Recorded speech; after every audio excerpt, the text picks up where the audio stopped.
Mən işdəydim. Oğlum mənə zəng elədi ki, bəs ata durmadan tez gəl, ev yanır. Et şey. Ki nerede yatacaklar. Hadi bir 30 gün attık, ziyan deyip.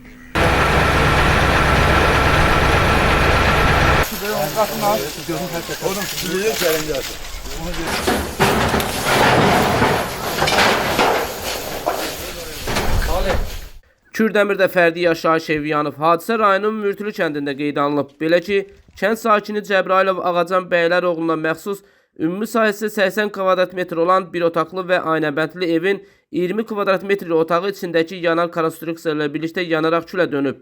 Hadisə yerinə dərhal Fövqəladə Hallar Nazirliyinin Kürdəmir rayon Dövlət Yanğından Mühafizə hissəsinin canlı qüvvəsi və texnikaları cəlb olunub. Yanğın söndürülüb və genişlənməsinin qarşısı alınıb. Qeyd edək ki, yanğına səbəb elektrik naqillərində yaranan qısa qapanmanın olduğu bildirilir. Hadi 30 gün attık, ziyan deyip. Toktan yanıb, uşaqlar da ki, böyük yolun evində olub, çay içilərmiş, çörək yiyirlərmiş, bilmir. Mehmanın böyük balacası mı, böyüğü mü deyip ki, adede öydən tüstü çıxır. Baxıb görmək ki, bu vəziyyət alınıb. Və də belə alınandan sonra sağ olsun devlet tərəfindən Allah köməklər olsun. Gəlib söndürüblər, hələ heç sənə gəlməyib.